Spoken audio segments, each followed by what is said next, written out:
So this is just another variation here. Because you're progressing through. We're progressing, yes.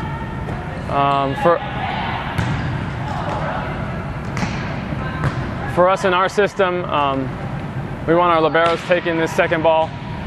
If the setter digs it, our liberos rep attack every day, or rep set, I should say, every day. And we're setting the ball high.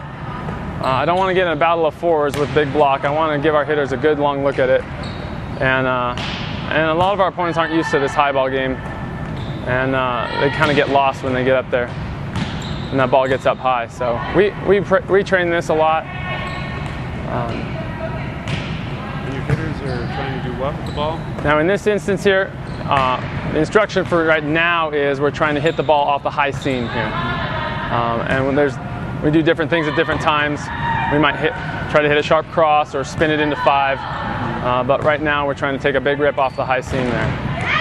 So ideally, the best shot would be with touch the top of the block and kind of skip up and out of bounds. Correct. You're looking for, right? Correct, yeah. We're looking for something in the high seam. That low seam shot just got blocked.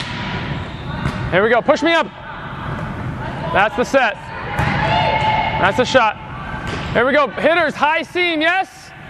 Take this ball off the top of the block here. Nothing low, Debbie, nothing low. That's a good shot, Debbie.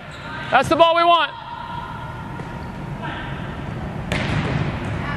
Also, you might notice that our wing blockers over here are trying to land with their feet pretty narrow.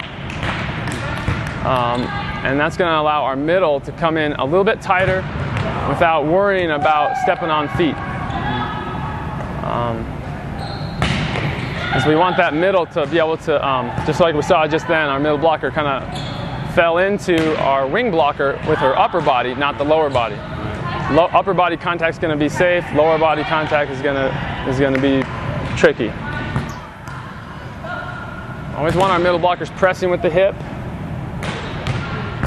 If our hip is in the seam, then we don't have to reach to close the seam.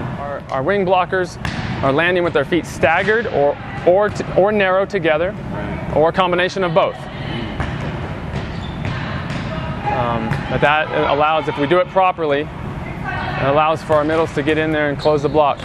Molly, let's seal down that seam, yeah? I think at the margin, it may pull your inside hand off the net a little bit, but I think with the benefit of not getting tooled as much and directing the balls back into the court outweighs any deficit from the inside hand coming off. And again, we just want a 30-degree turn. We're not talking about a 90-degree turn here. 30-degree turn back into the court, and you know we're still getting hands over the net here, both hands over the net. So, and that was a good example right there. We got in all the way in there with our feet. I think number one is that it's a skill that we have time to train with our liberos. Other systems where the right side or middle sets, there's so many other things going on in their game. And I would say the number one thing I like about it is liberos are only passing and digging anyway. So it's easy to give them another skill to focus on. You know, we were training the side set a lot here that you might see, trying to get them to come around the side of the ball a little bit so they can see the antenna, they can see where they're setting. And for us on our squad here, you know, the players we want hitting out of system are our outsides, not our right side at this time. So right now we're setting this ball here.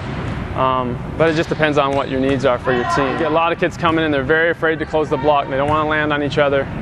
So we really trying to teach them how to coordinate their feet together here and give them that security. They can get in there and make contact with the upper body and not the lower body.